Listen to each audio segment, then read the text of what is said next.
Psychology reveals that people who fake confidence aren't actually trying to impress you. They're trying to survive, and what's happening in their mind is way more complex than you think. Stick around, because what you're about to learn might explain someone you know, or maybe even yourself. Here's the thing about fake confidence. It doesn't come from strength. It comes from fear.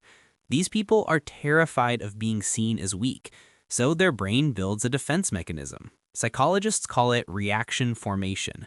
Their mind says, if I act the complete opposite of how I feel, no one will know I'm scared. So they become the loudest person in the room. They dominate conversations. They always have an opinion. Not because they feel secure, but because silence feels like exposure, and exposure feels like death. People who fake confidence can't be alone with their thoughts. Ever notice that? They're always busy, always surrounded by people, always doing something. Why? Because when it's quiet, the truth catches up. The truth that they're not as strong as they pretend to be. Psychologically, this is called avoidance behavior. Their confidence only exists when there's an audience. When no one's watching, the mask comes off, and what's underneath terrifies them. So they keep running, keep performing, keep pretending, because stopping means facing what they've been hiding from all along. People who fake confidence don't believe in themselves. They believe in the image they've created, and that image is built entirely on external validation. Psychologists call this external locus of self-esteem. They feel good only when someone else tells them they're good.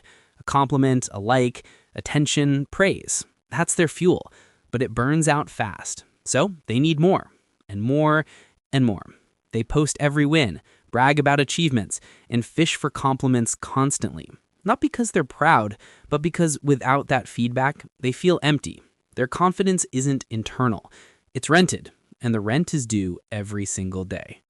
Now, here's the scary part. Fake confidence is built on quicksand. One wrong comment, one criticism, one bad day, and the whole thing can collapse.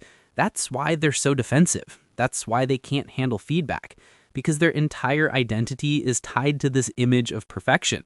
So when someone questions it, even gently, their brain interprets it as an attack.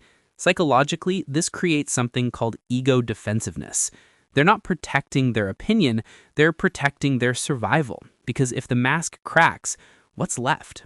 And that question haunts them more than anything. So why fake it in the first place? Because at some point in their life, being real wasn't safe.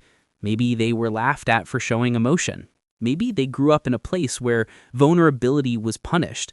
Maybe they watched confident people get ahead and thought that's the only way to survive. So they built a mask. And over time, the mask became so convincing, even they started to believe it. But deep down, there's a part of them that knows. And that part is exhausted. Because fake confidence isn't just a choice. It's a survival strategy that never got turned off. At the core, people who fake confidence are stuck in a loop. They perform to avoid pain. The performance gets praised. The praise becomes addictive. So they perform more.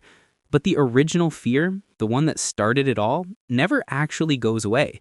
It just gets buried deeper. And the more they perform, the further they get from who they really are. Until one day they wake up and realize they don't even know themselves anymore. Just the character they've been playing. Real confidence doesn't need to announce itself. It doesn't need validation. It doesn't crumble under criticism. But fake confidence, it's fragile, exhausting, and lonely. Because no matter how convincing the performance is, the person behind it knows the truth. And that gap between who they are and who they pretend to be, that's the weight they carry every single day. So if you've ever met someone who faked confidence, or if you've ever faked it yourself, just know this. It's not about being fake. It's about being afraid. And sometimes the bravest thing you can do is just stop pretending and just be real. If this made you think differently about confidence, hit subscribe. We dive into psychology that actually explains people. And if this resonated with you, drop a comment. Let's talk about it.